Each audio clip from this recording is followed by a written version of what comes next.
할렐루야. 우리 옆에 있는 분들과 인사하시죠. 함께 예배함이 기쁨입니다.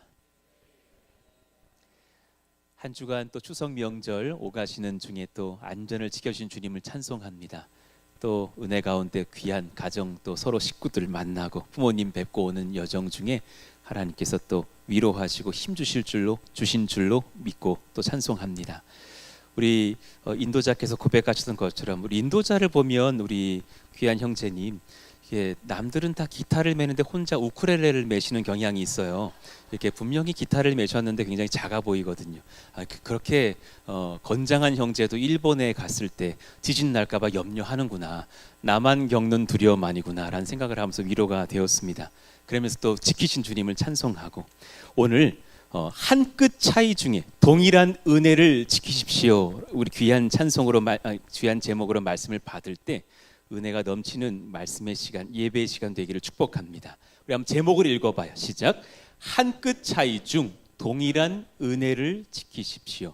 지난주에 비슷한 중에 그 한 끗 차이를 지키자 했다면, 그 한 끗 차이 중에서 정말 핵심이 무엇인지를 알고 은혜를 지켜가자라는 말씀이에요. 사무엘 16장의 핵심 중에 주님께서 우리에게 귀한 자리를 지켜갈 일꾼 되는 비결을 알려주시고 있어요. 계속해서 사람은 외모를 본다라고 성경은 지적해줘요. 왜 어떤 강좌 들어보니까는 남자는 어떤 자매를 좋아하느냐고, 다정다감하고 애교 많은 여자를 좋아하느냐고, 아니면 무심한 자매를 좋아하느냐고, 그때 강사가 그러대요. 아니라고, 이쁜 여자 좋아한다고. 그런 것처럼 사실 우리가 시선에 되게 현혹될 때가 많지만, 그런데 주님은 사울의 외모도 사무엘의 시선에서 기록해 놓으시고 다윗의 외모도 기록해 놓으시지만 그것이 본질은 아니었다라고 말씀하시는 거예요. 또 오늘 본문 16장에 아들 한 사람 한 사람이 지나간단 말이죠. 사무엘이 이렇게 보는 거예요. 성령의 사람 사무엘도, 와, 저 엘리압 봐라, 준수하네, 왕 될 사람인가 보다. 근데 하나님께서는 그를 내가 버렸다, 그는 아니다, 너는 외모를 보지만 나는 중심을 본다 말씀하시는 거죠. 7 아들이 다 지나가기까지 사무엘은 계속 봐요. 그런데 왕은 없었어요. 그리고 정말 하나님께서 보신 자가 따로 있고 그는 다윗이었고, 그는 무언가 한 것이 달랐어요. 그 차이가 뭘까라는 거예요. 오늘 답을 한번 내보죠. 지난주에 주목받지 않아도 주님은 주목하십니다 라는 주제로 말씀을 받았다면, 오늘은 이대지예요. 같이 한번 읽어봐요. 주님이, 시작. 주님이 쓰시는 사람은 성령을 부어 사용하십니다. 한번 다시 시작. 주님이 쓰시는 사람은 성령을 부어 사용하십니다. 주님이 쓰시는 사람은 이 한 끗이 달라요. 성령을 받고 성령에 이끌려 살아요. 그리고 성령을 모르는 자들은 주님께 쓰임 받으려고 본인이 어떻게 노력하겠지만 크게 쓰임 받지 못할 거예요.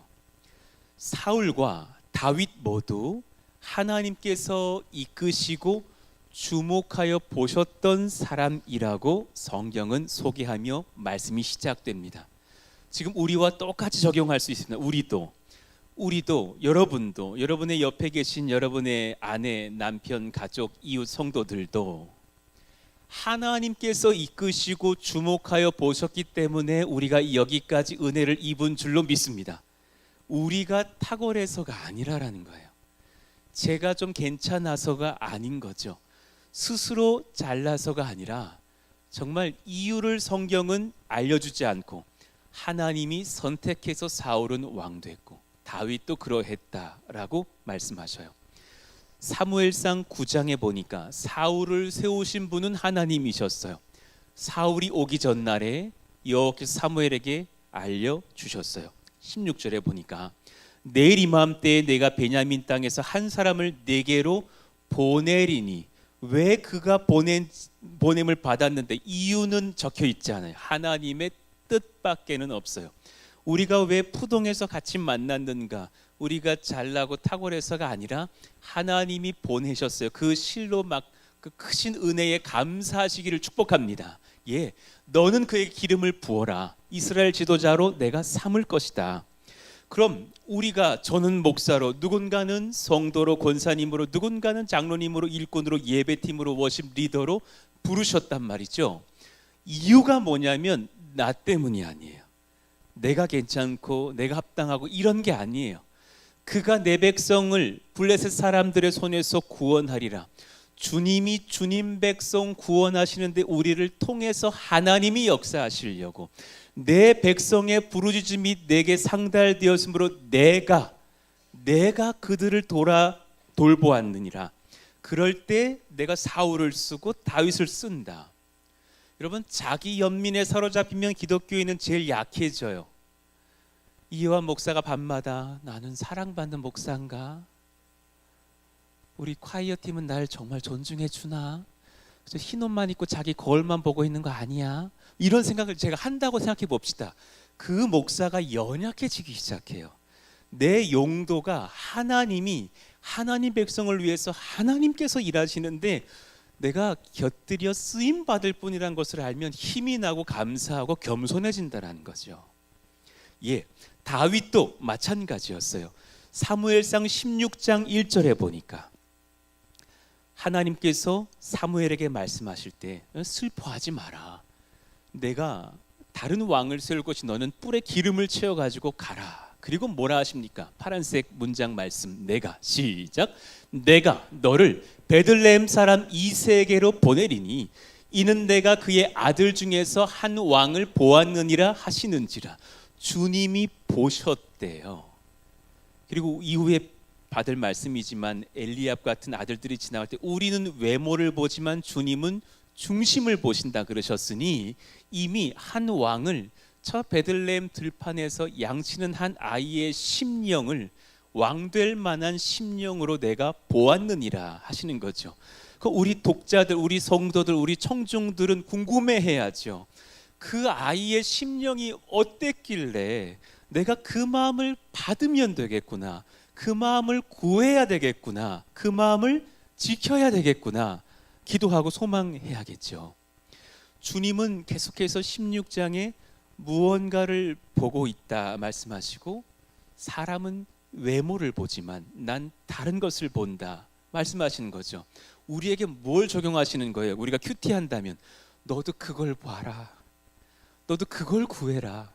외모 말고 인생의 어떤 대세 같은 의식주의 평안함 그런 것만이 아니라 그건 내가 든든히 챙겨줄 테니까 다른 걸 봐라 라고 말씀하시는 그 음성 들어야겠죠.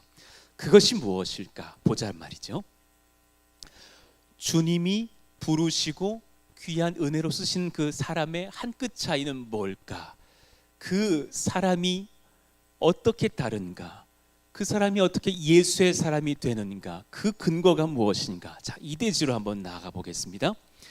주님은 성령을 부어주사 성령 받은 사람을 사용하셔요. 한번 읽어봐요. 시작.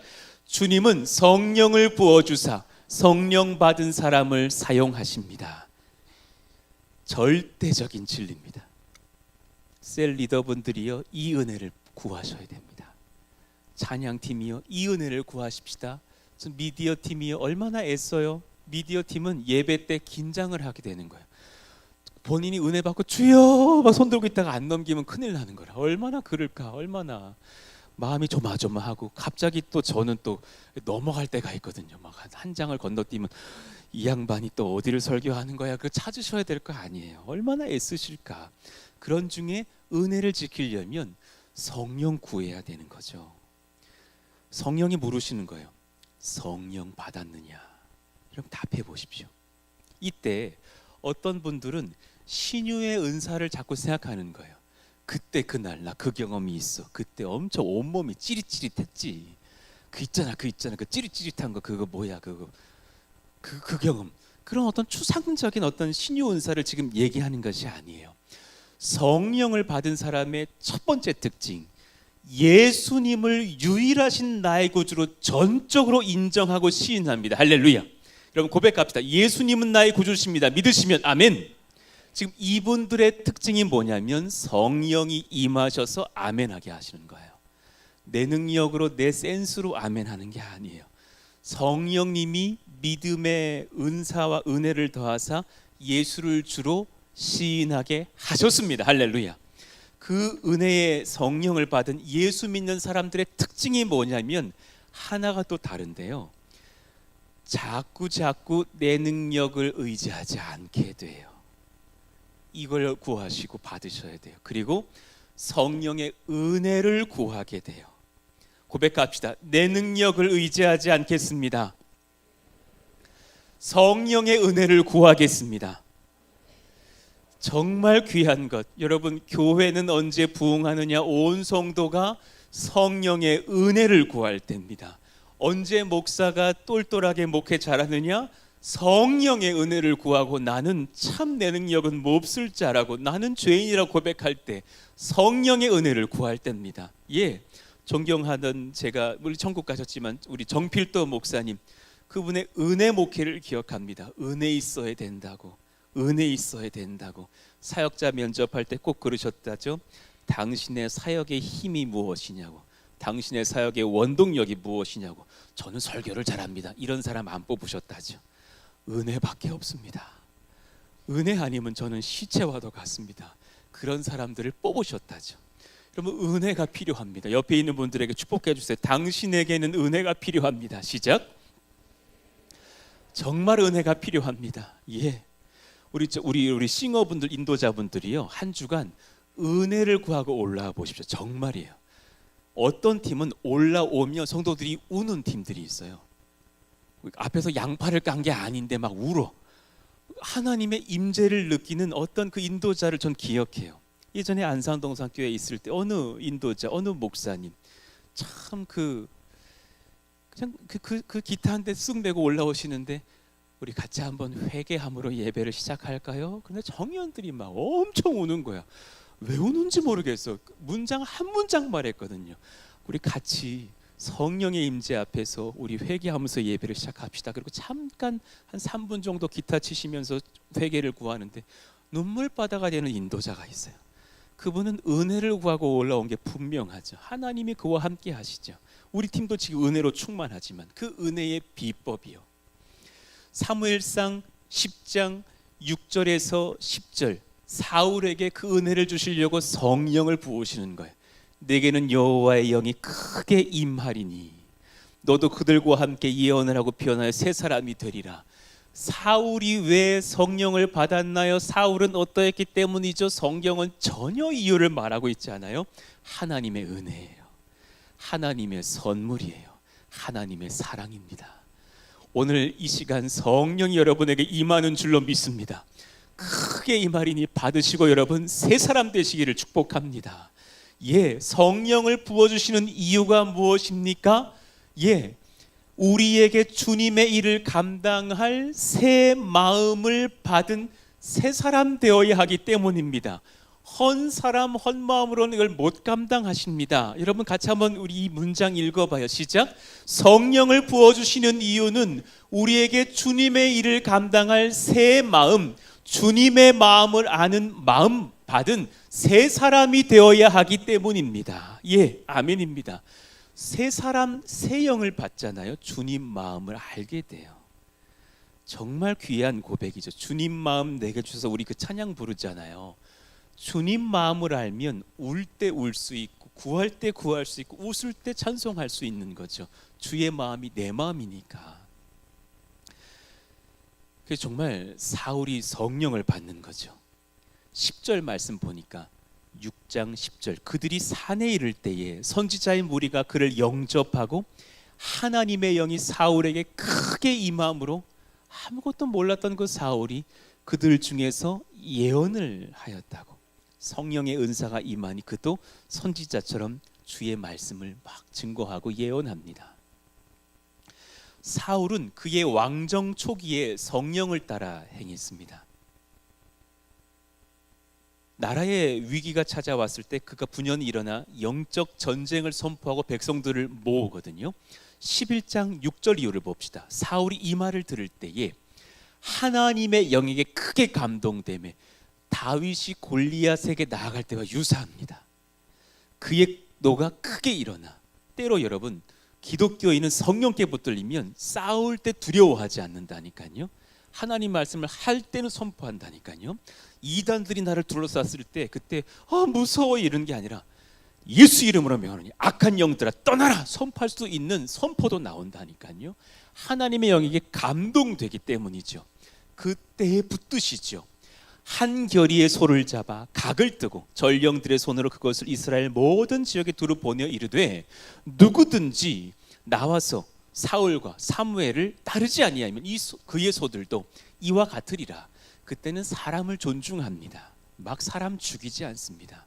성령께 붙들릴 때는 너희들이 전쟁 나오자면 너희 소들도 이렇게 죽을 거야. 너희 같이 나와서 성령께 붙들려 이 나라를 지켜 싸우자. 그때 그 사람을 성령께서 붙드신 것만이 아니라 한 지도자가 주께 붙들려 있을 때 성도들 백성들 주님께서 같이 붙드시죠. 여호와의 두려움이 원어대로 말하면 여호와를 경외하는 마음이 백성에게 임함에 그들이 한 사람같이 나온지라 온 교회 온 나라가 하나님 경외하게 되어서 성령께 붙들려서 주님의 전쟁에 나와 승리하게 되는 거죠. 이때는 사울이 자기를 위하지 않는다니까요. 여러분, 성령의 사람들의 특징은 자기를 잘 기억하지 못하고 잊어요. 되게 애썼는데 굉장히 사실은 하나님께 감사하고 하나님의 마음을 살피고 교회를 살피고 그 교회를 하나님께서 역사하신 모습을 보면서 기뻐하고 쓰임받으며 기뻐하고 거기서 좋게 해요. 좋게 여겨요. 그리고 나서 나의 대가 나의 무엇을 별로 따지지 않죠. 하나님 나라 하나님 백성, 성도 교회, 주님 영광 중요한 주제가 되는 거예요. 다윗에게도 성령께서 임하시죠.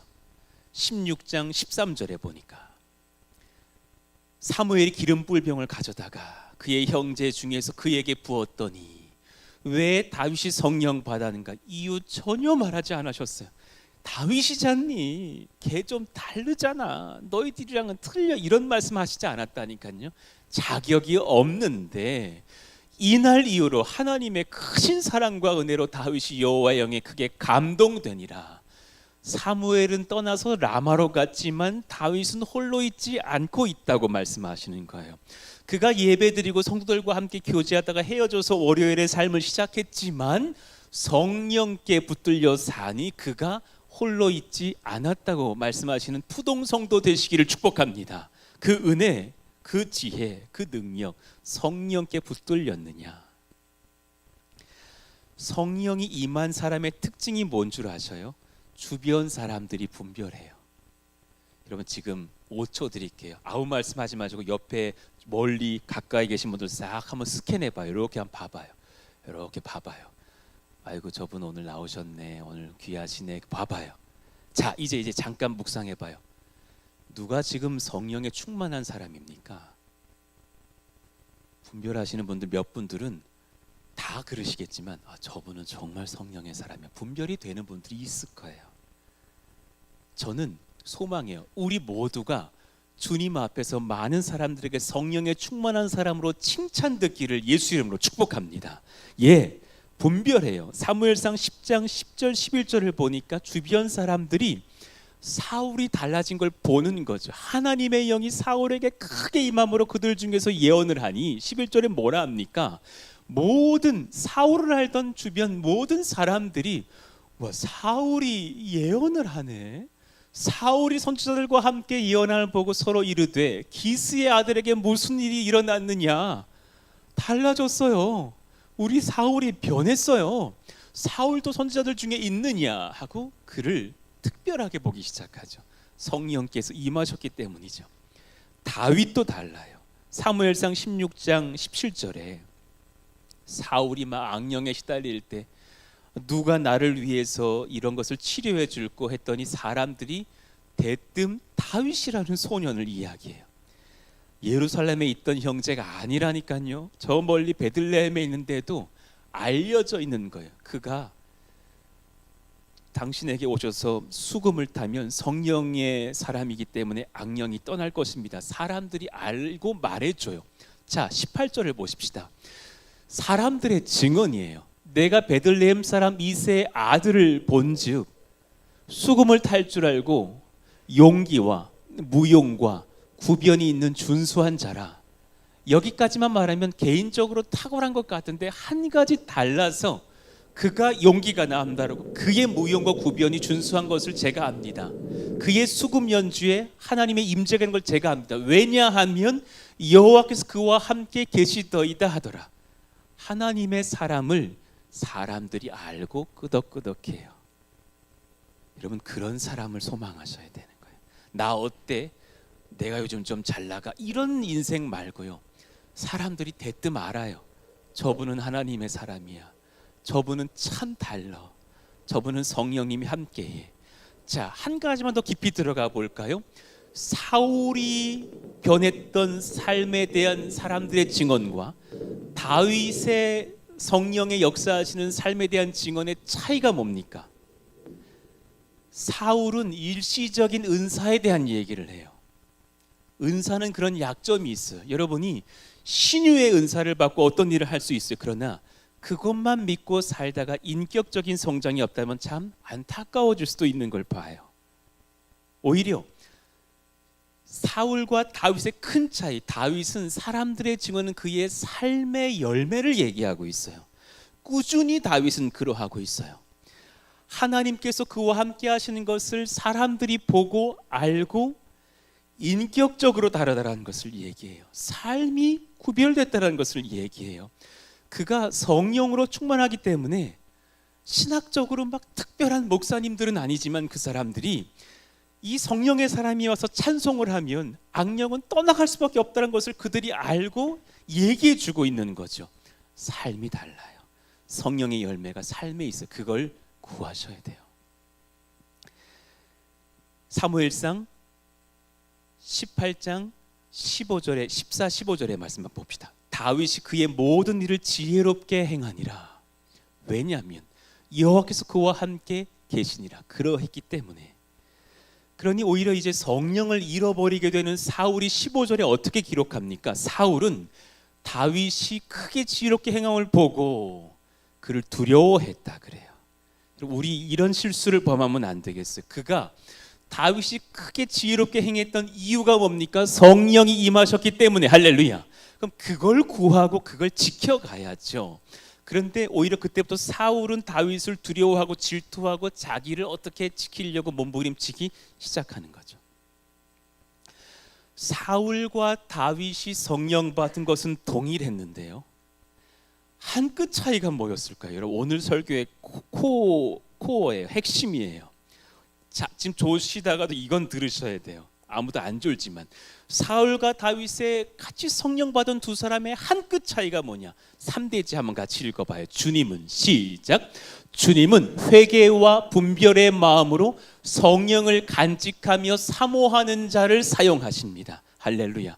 여러분 다시 한번 들어봐요. 주님은 회개하는 사람, 오늘을 분별하는 마음으로 성령을 간직하려는 그 사람, 성령님을 구하고 사모하는 자를 사용하십니다.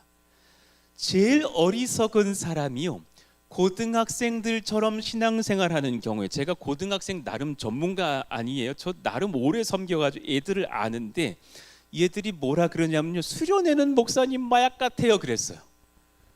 왜 그런 험한 말을 하냐, 야 우리는 목숨 걸고 지금 수련회 했는데. 그랬더니 월화수 은혜를 받고 돌아와서 은혜가 금요일까지 지켜지다가 토요일부터는 안 되던데요, 막 이래. 애들이 담배를 끊겠다고 막 돌 갖고 와가지고 여기를 막 찍어달라고 막, 그건 아니다, 제가 담배를 끊겠습니다, 오늘 성령 받았는데 담배를 끊겠습니다. 그리고 3일 뒤여서 니코틴의 영향력이 셉디다 막 그러는 거죠. 바뀌는 거죠. 실화. 왜 그러냐면 그 아이들이 성령을 누리고 나서 구하고 지키지를 않기 때문이죠. 여러분 굉장히 우리는 정직하게 삶을 알면서 은혜는 모르는 게 있죠. 저도 연애하다 보니까 저 열렬히 연애했거든요. 우리 이보람 씨 엄청 좋아해가지고요. 거의 365일 중에 364일쯤 만났던 것 같아요. 열심히 연애했다니까요. 막 안산 동산교회 전도사 시절에 주일날 퇴근을 11시에 시켜주더만. 너무 힘들어. 밤 11시에 퇴근을 했어요. 그리고 내일 월요일날 새벽기도 나오래. 근데 또 보람 씨가 또 보고 싶지만, 그래서 또 서울 갔다니까요. 안산에서 엄청 피곤해. 갔다 와서 10분간 좋았어요, 화이팅, 내일 봐요, 뭐 이러고선 또 와서 또 새벽기도 나갔다니까. 요즘은 그렇게 열렬하지도 않은 것 같아서 좀 반성은 되는데. 그런데 그렇게 연애하다가 뭘 깨닫냐면, 이건 안 되겠다, 함께 해야겠다, 함께 살아야겠다, 결혼을 하잖아요. 여러분, 주님을 영접하는 이유가 뭐예요? 함께 그분 모시고 살려고. 할렐루야. 왜 수련회 가고 왜 주일 예배 나왔어요? 이제 이 은혜 받고 월화수목금토 힘을 얻어서 주님과 교제하며 한 주를 내내 주님과 함께 살려고. 할렐루야. 그 은혜를 지켜야 성령이 떠나지 않으시고 강력하게 역사하시죠. 물론 주님이 내 안에서 떠나지 않으셔요. 주님이 나를 버리고 떠나지 않으신단 말이에요. 그러나 성령은 내 안에 내주하실 때 내가 주의 은혜를 사모하고 구하는 자에게는 강력하게 역사하시고 임하시고, 그때는 죄의 능력이 현저하게 작아지죠. 여러분, 죽는 그날까지 죄를 빼낼 수는 없다니까요. 우리는 죄에 대하여 죽었으나 죄는 우리에 대해서 죽지 않았어요. 우리는 죄를 늘 테스트하고 죄를 누르고 성령을 힘입어 살아야 돼요. 그걸 죄의 죽임이라 그래요. 존 오웬 목사님의 죄죽임이라는 설교를 들어보면, 죄를 완전히 박멸해서 죄가 없어진 사람이 되는 게 아니라 성령이 내게 강력히 임하시는 삶을 지켜냄으로 말미암아 죄가 틈타지 못하게 있지만, 죄의 요소가 내 안에 요만큼 있지만 전혀 힘을 내지 못하게 하고 사는 삶을 말하는 거죠. 그런데 이걸 놓쳐버리면 성령은 내 안에 약간 작게 남아 계시나 죄의 지배를 받고 살 수도 있는 것 아니냐라는 거예요. 그 한 끗 차이. 사울은 성령을 받은 이후에 왕의 자리에서 자기 생각에 사로잡혀 버려요. 내가 목사가 됐어. 내가 이 교회 담임 목사야. 내가 이 교회에 이제 장로가 됐어. 권사가 됐어. 무슨 남전도회 여전도회 뭐가 됐어. 이런 마음 우리 들 때, 그때 그것을 오히려 경계하시고 두려워하시면서 성령 구하셔야죠. 자기 사랑을 놓지 못해서 죄를 회개하지 않으면 안 되는 거죠. 사울은 이걸 몰랐던 거예요. 아말렉과의 전쟁에서 진멸하라는 헤렘 전투를 명하셨답니다. 여러분 따라해봐요. 헤렘 전투. 우리에게 모든 적군의 모든 소유와 생명을 다 죽이라는, 되게 잔인해 보이지만 그 살아남은 것들이 우리를 죄로 무너지게 할 수 있기 때문에 명하시는 헤렘 전투가 있어요. 그런 것들은 승리하셔야 돼요. 반드시 끊으셔야 돼요. 예를 들어 이런 거죠. 주일 성수에 관하여 시험 들게 하는 모든 것은 헤렘 전투 하시는 게 맞아요. 다 나는 좀 괜찮아, 나는 예배 드리고 장사해도 돼, 그런 사람 없어요. 그때는 헤렘 전투 하는 게 좋습니다. 예, 그 옳아요. 주일에는 일하지 않는 게 옳아요. 예, 음란에 대해서 아예 우리 형제들이요, 우리 자매들이요, 이 아내와 허락하신 내 아내와의 행복한 시간 외에서는 내가 다른 것으로 성적인 욕구를 채우지 않으리라. 그때는 헤렘 전투에 아멘 하시기를 예수 이름으로 축원합니다. 조금 미련 남아가지고 그래도 저 자매는 좀 그래도 좀 옆에 두고선 교제, 이런 거 아예 안 되는 거죠. 끊어야 되는 거죠. 완전하게 헤렘 전투할 일들이 있는 거죠. 헌금, 11조, 어떤 있어도 먼저 드린다. 헤렘 전투 승리한다. 이런 것들이 필요하죠. 그런데 사울은 거기서 자기 걸 먼저 빼내기 시작해요. 예, 어떤 일이 있었느냐? 자, 사무엘상 16장 18절이 우리 이제 그 전투 속에서 자기가 원하는 재물들을 막 남기고 왕을 살려내서 정치적으로 이용하려고 하는 거죠. 여호와께서 왕을 길로 보내시며 이르시기를, 가서 죄인 아말렉 사람을 진멸하려 다 없어지기까지 치라, 헤렘 전투하라 하셨거늘, 어찌하여 왕이 여호와의 목소리를 청중하지 아니하고 탈취하기에만 급하여 내 소유 만들기에만 급하여 여호와께서 악하게 여기시는 일을 행하였나이까. 사울이 그때 뭐라고 변명합니까? 나는 실로 여호와의 목소리에 청종했습니다. 변명, 거짓말. 아말렉 왕 아각을 끌어왔고 아말렉 사람들을 진멸하였으나 끌어오라고 말한 적 없으셔요. 죽이라 그러셨어요. 왜 끌어왔을까요? 왕을 볼모로 해서 뭐 정치적 협상하고 뭐 이득을 차지하고 뭐 이런 그런 정치적 계획을 세웠겠죠. 21절 또 다만 백성이 그 마땅히 멸할 것 중에서 말씀대로 하지 않아요. 가장 좋은 곳으로 길갈에서 당신의 하나님 여호와께 제사하려고 양과 소를 끌어왔나이다. 거짓말이죠. 자기 소유 만들고 싶었죠. 예배드릴 마음도 없었죠. 그러나 정치적으로 둘러서 말하는 거죠. 그렇지만 지금 하나님의 명령에 순종하지 않고 사울의 언행의 특징이 뭡니까? 회개가 없죠.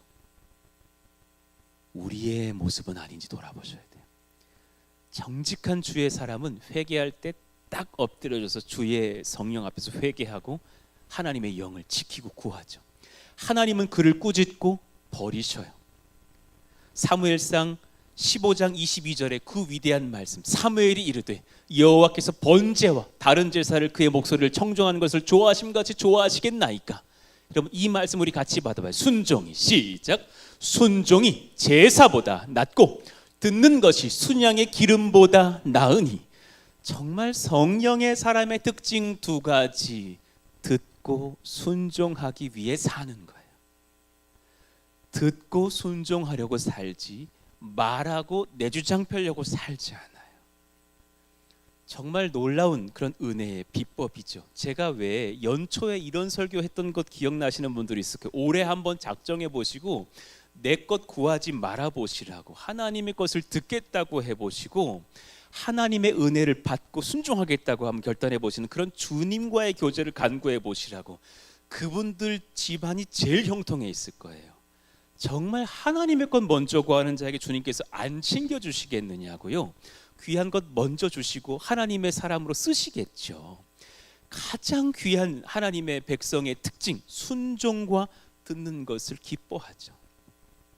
26절 결국 사울이 버림받습니다. 여호와께서 왕을 버려 이스라엘 왕이 되지 못하게 하셨음이니이다. 지금 우리 자리는 우리 게 아니에요. 주님께서 우리에게 맡기신 잠깐 양도해 주신 자리일 뿐이고 하나님이 우리의 자리에 진실한 왕이 되시죠. 결국은 끝까지 회개하지 않으면서 자기 자리를 지키려고 아주 그냥 몹쓸 행동을 보여줘. 27절 사무엘이 가려고 돌아설 때 사울이 그의 겉옷자락을 붙잡으며 찢어진지라. 막 진상남, 안 돼요, 내 왕의 자리 지켜야 돼요, 당신 못 가, 내 왕자리 다시 돌려주고 가, 이러면서 그냥 사울 옷을 잡으니까 제사장의 선지자 옷이 막 찢어지는 거죠. 추태죠. 진상남이죠. 소시오패스 같죠. 왜냐하면 자기에게 사로잡히고 성령을 놓친 거로. 성경은 묵묵하게 성령께서는 다윗에게로 임하시고 사울에게는 악령이 임했다 기록합니다. 여호와의 영이 사울에게서 떠나고 여호와께서 부리신 악령이 그를 번뇌하게 한지라. 굳이 하나님께서 왜 사울에게 악령을 보내셨을까? 거룩하신 주님의 뜻이 있으시겠지만 굳이 하나를 제가 성경 안에서 찾아보자면 다윗을 연단하시는 통로로 쓰시는 거죠. 여러분 이렇게 얼마나 비참해요. 나의 죄성이 다른 사람 연단한 통로로 쓰여서야 되겠습니까? 나의 악함이, 나의 마귀의 종노릇하는 그런 죄성이 어느 분을 거룩하게 하고 인내하게 하시는 용도로 쓰임 받다가 내가 죽는다. 그거 비참한 거죠. 그 한 끗 차이가 뭐였어요? 다윗은 성령을 지키려고 회개하기를 기뻐하고 사울은 자기를 지키려고 회개를 버렸고 성령을 놓쳤죠.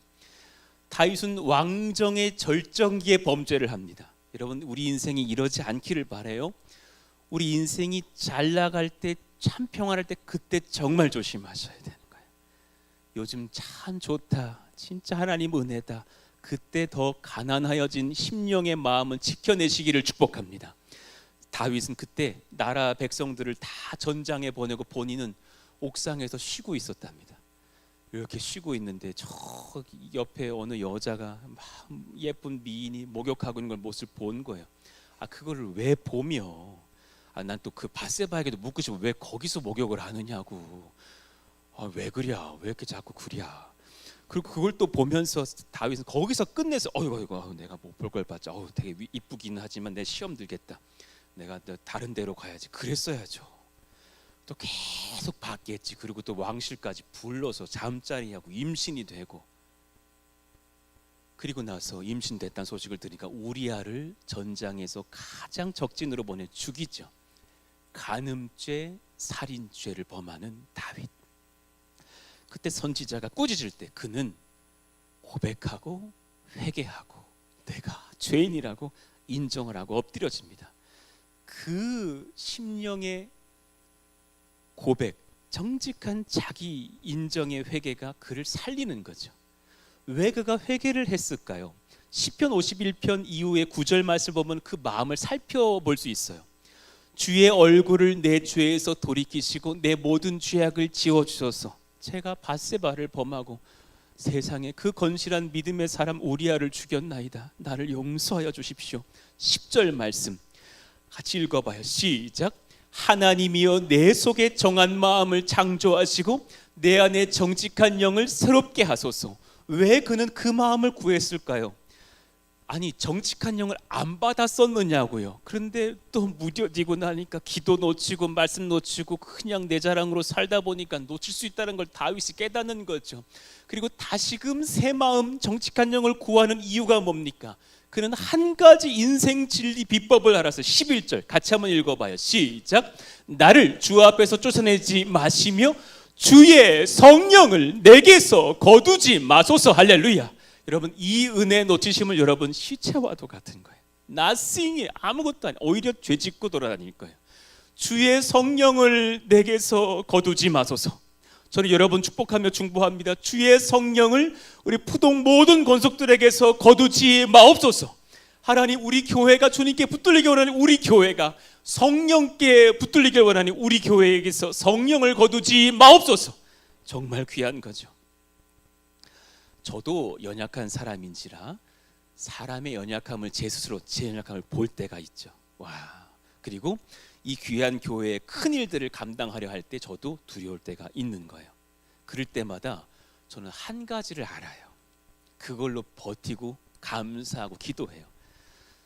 지금 내 인생의 마음은 연약하나 성령이 나를 붙드시면, 성령께서 나를 붙드시는 그때 나는 성령께 뜨겁게 쓰임받을 수 있다는 확신이, 할렐루야. 참 저는 그것을 배운 것 같아요. 목회자는요, 토요일 날 좀 대봐요. 여러분 궁금하시면 꼭 목사 한번 대봤으면 좋겠네. 내일 1, 2, 3부 설교할 생각하면은 잠이 안 와요. 왜 오늘은 사람 생각을 한 말이고, 왜 오늘이 벌써 토요일이야? 왜 주일이 벌써 왔어? 준비가 덜 된 것 같은데, 이런 생각할 때 딱 침대에서 막 무릎 꿇고 기도하면서 뭘 구하냐면, 주님, 내일 그 시간 되면 저는 아무것도 아니오니 저를 붙들어 주세요. 저를 딱 붙들어 쓰세요. 그러면 성령이 지금도 제가 느끼는데 어깨 뒤를 잡으신다니까요. 들어 쓰신다니까요. 할렐루야. 그때 하나님이 역사하신 것을 알아요.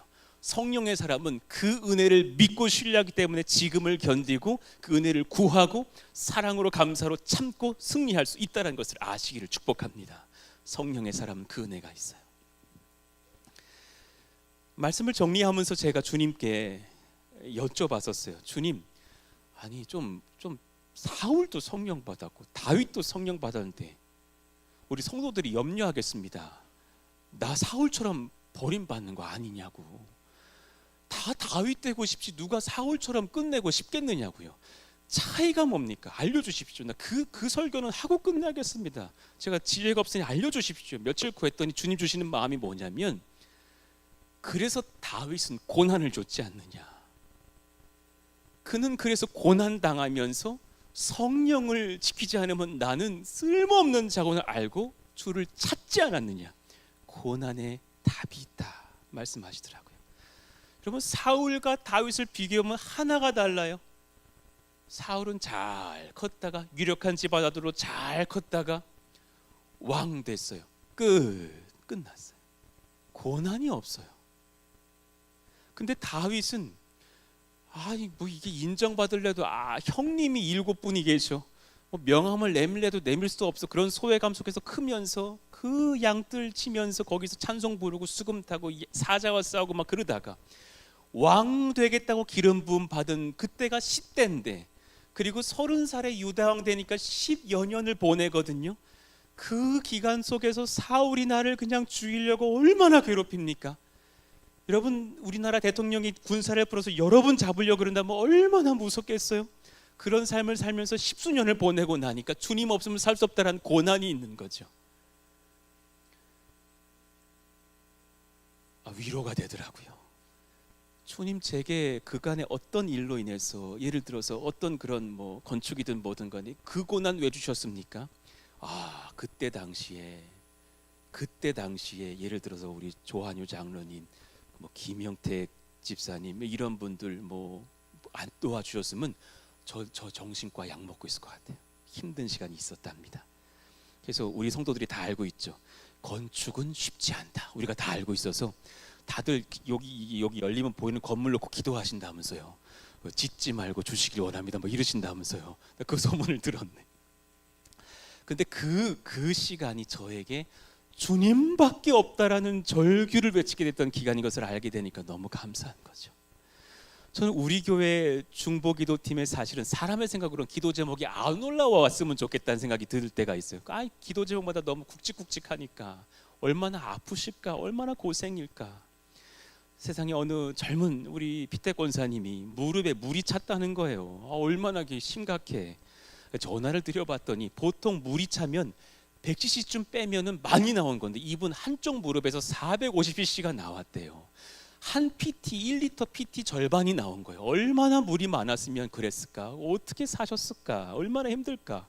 내가 기도해 드리려고 전화하는데 내가 내 마음이 아프고 내 무릎이 아픈 것 같더만요. 그분에게 왜 그 고난을 주셨을까? 어떤 분은 지금 부동산 때문에 막 그냥 다툼하고 아픔이고 얼마나, 저도 그런 아픔을 건축하면서 경험을 받기 때문에 얼마나 마음이 그냥 피눈물 나고 지치고 힘드실까? 다 하나님께서 이유가 있는 거예요. 사랑하는 내 딸아, 내 아들아, 승리는 내가 줄 것이니 염려하지 말고 성령을 구하라. 할렐루야. 그 은혜 주시려고 하시는 말씀이 아닐까.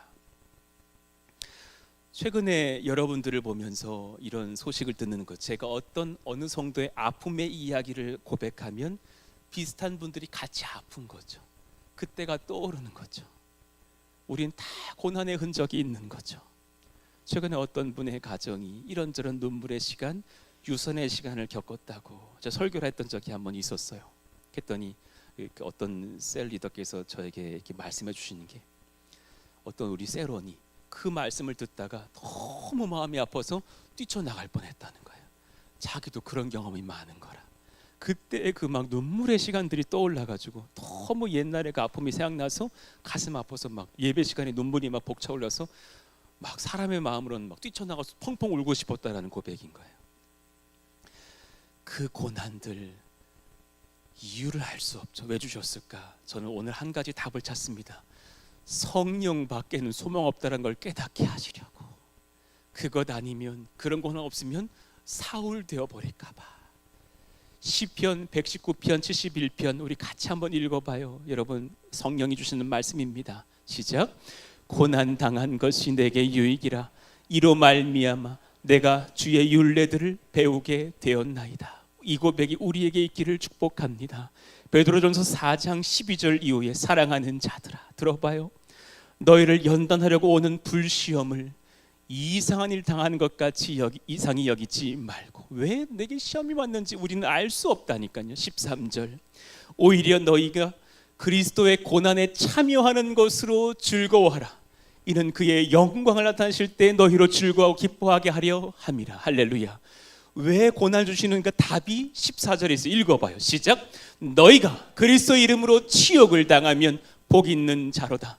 영광의 영 곧 하나님의 영이 너희 위에 계심이라. 할렐루야. 고난 중에 우린 한 분밖에 소망이 없는 걸 알아요. 성령님밖에는 의지할 자가 없으니 오시옵소서. 존경하는 미국의 그 베들레헴 침례교회 존 파이퍼 목사님 설교하시는데 일전에 그런 설교도 하시더라고요. 중병이 오는 것도 그리스도의 고난에 참여하는 것이 맞다라는 성경을 다 인용하시면서 증거를 대시고 설교하시더라고요.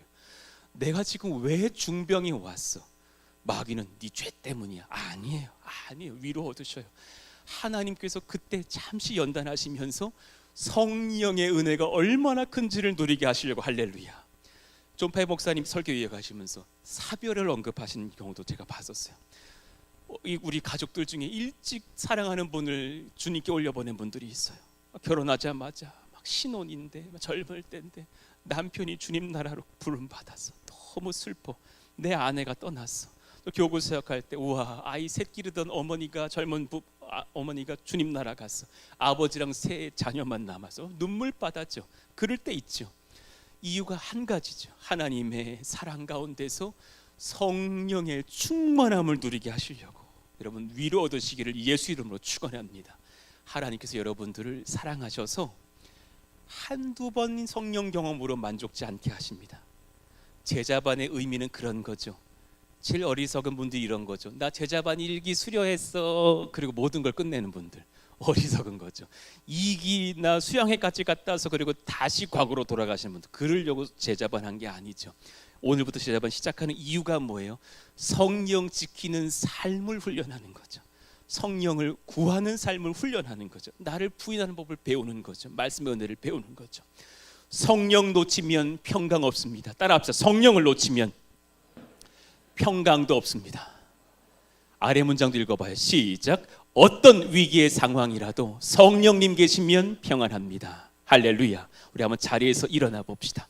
요한복음 20장 21, 2절 한번 같이 읽고 찬양해봐요. 예수께서 시작. 예수께서 또 이르시되 너희에게 평강이 있을지어다. 아버지께서 나를 보내신 것 같이 나도 너희를 보내노라. 그리고 뭐라 하십니까? 이 말씀을 하시고 그들을 향하사 숨을 내쉬며 이르시되 성령을 받으라. 할렐루야. 이 성령을 받으시고 구하시고 지켜가시는 삶의 예배 이어가기를 원합니다. 겸손해야 돼요. 오늘 이 찬양의 중간 가사, 주님보다 앞서지 않고 겸손하게 주의 말씀을 사모합니다. 그 성령의 은혜를 지켜가시는 삶을 살겠노라고 결단하시면서 이 시간 이 찬양 부르고 나아갑시다. 오늘 이곳에 계신 성령님 초대합니다. 제게 오시기를 원합니다. 우리 뜨겁게 찬송함으로 나아가시죠. 오늘 이곳에 계신 성령님 우리에게 말씀하시고 우리를 가르치소서. 같이 우리 맘 열어주시고 주의 빛으로 밝혀 우리를 인도하소서. 오늘 이곳에 계신 성령님 우리에게 말씀하시고 우리를 가르치소서. 같이 우리 맘 열어주시고 주의 빛으로 밝혀 우리를 인도하소서. 한 가지 소망합니다. 주님보다 앞서지 않고 겸손하게 주님의 말씀 기다리니 주님 손에 우릴 드립니다. 사랑으로 인도하소서. 주님보다 앞서지 않고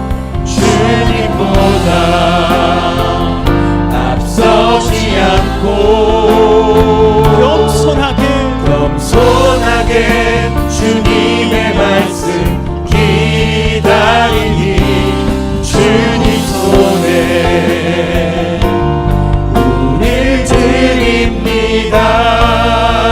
사랑으로 인도하소서.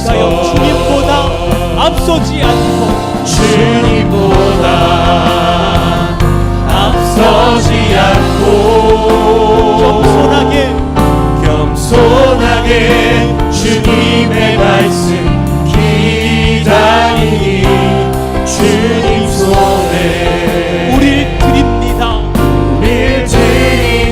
바꾸셔 성령으로 인도하소서. 주님보다 앞서지 않고 겸손하게 주님의 말씀 기다리니 주님 손에 우릴 드립니다. 우릴 참고를 바랍니다. 성령으로 인도하소서. 같이 이 시간 기도하기를 원합니다. 성령님 놓치면 여러분 우리 아무것도 아니에요. 이 진리를 모르지는 않았지만 진실로 적실하게 깨닫지는 못하고 있을지도 모르겠습니다. 이 시간 회개하시면서 하나님, 저를 구하는 신앙이 아니라 성령 구하고 성령을 지켜가기 위해서 몸부림치는 예배자 되기를 원합니다. 제가 하나님 그렇게 무딘 사람 된 이유를 오늘 깨달아 싸우니 성령 지켜가는 예배자가 되기를 원합니다. 불쌍히 여겨주십시오. 우리 같이 한번 회개하고 결단하시면서 주여 부르짖고 기도합시다. 주여! 하나님 감사합니다. 그 은혜가 우리 가운데 있기를 원해요. 그 성령의 말씀이 우리 가운데 부어지기를 원해요. 예수께서 또 이르시되 너희에게 평강이 있을지어다. 그들을 향하여 숨을 내쉬며 이르시되 성령을 받으라. 하나님, 그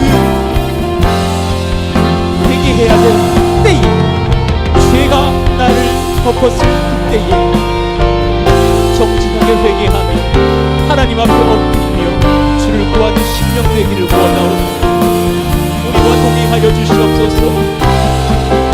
내게 왜 고난을 주셨는가? 인간이 큰 사인을 봅니다. 사울에게는 고난이 없었고 다윗에게는 고난 중에 성령을 베푼 것을 봅니다. 고난 당한 것이 내게 유익이라 은혜 속에서 성령 지기를 원합니다. 하나님 도우시고 인도하시며 말씀하시기를 원하오니 하나님이 역사하여 주십시오. 원망의 간도가 감사의 간도로 바뀌기를 원하오니 이끌어 주시옵소서. 성령께서 주장하시는 십명의 귀한 복 누리고 감사하는 저들 다 되기를 원하오니 성령이여 임하시고 말씀하여 주옵소서. 우리 한 번 더 기도할까요? 여러분들에게 고난이 있음을 압니다. 목사로서도 애통해하며 함께 기도로 돕고 있습니다. 그러나 성령께 이 시간 우리가 도리어 감사하는 기도로 나아가기를 원합니다. 고난 당한 것이 내게 유익이라. 치욕을 당하면, 고난 당하면 영광의 영 하나님의 영이 너희 위에 계신 것을 너희가 알게 될 것이라. 구하면서 오히려 하나님이 고난 중에 제가 성령 구하는 사람 되겠습니다. 감사하고 찬송하는 사람 되겠습니다. 하나님과 동행하겠습니다. 그런 든든한 심령, 은혜의 교회 되기를 원한다고 누군가를 중보도 하시면서 이 시간 주여 성령이 오시길 원합니다. 우리 주님 찾고 기도하기를 원합니다. 주님 찾습니다. 주여! 하나님 감사합니다. 은혜를 사모하며 구해요. 연단하실 때에 누군가는 질병으로, 누군가는 고난으로, 누군가는 큰 관계의 아픔으로, 누군가는 사랑하는 자를 주님 나라로 먼저 올려보내면서 아파하고 애통해하고 슬퍼하고 눈물 질 때에 성령께서 주는 신령한 위로와 은혜가 있기를 원합니다. 그리스도의 고난에 참여하는 것으로 즐거워하라. 이는 그의 영광을 나타내실 때에 너희로 즐거워하고 기뻐하게 하려 함이라.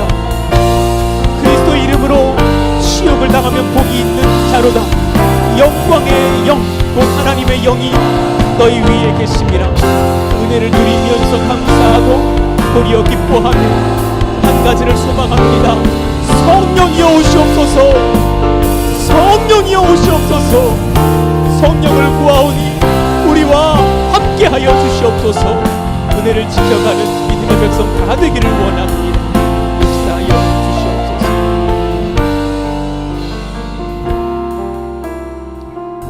하나님, 성령 베풀어 주시니 감사하고 성령 받을 만한 이유는 제게 하나도 없으며 오직 하나님의 사랑과 은혜인 줄로 믿고 찬송합니다. 부부가 연애하다 결혼하였으면 함께 아름답게 잘 교제하고 사랑하며 살아야 되는 것처럼 성령님과 교제하며 살아갈 수 있는 그 마음 잘 지켜가게 하여 주옵소서. 성령을 그저 단 한두 번의 에너지로 여기는 인생이 아니게 하여 주시고 주님 모시고 살며 은혜 가운데 교제하며 사랑을 선포하며 또 시련 중에 하나님밖에 없음을 알고 하나님과 긴밀한 교제를 경험하는 사랑받는 아들 딸들 능력의 성도들 다 되기를 원합니다. 우리 사랑하시는 푸른 스콰이어, 주 예수보다 더 귀한 분은 없습니다. 성령의 힘입어 찬송할 때에 하나님 영광 받으시고 듣는 우리 모두에도 하나님께서 은혜를 더하여 주옵소서. 찬송합니다. 우리 주 예수님의 이름으로 기도하옵나이다. 아멘. 주께 감사의 박수 올려드리겠습니다.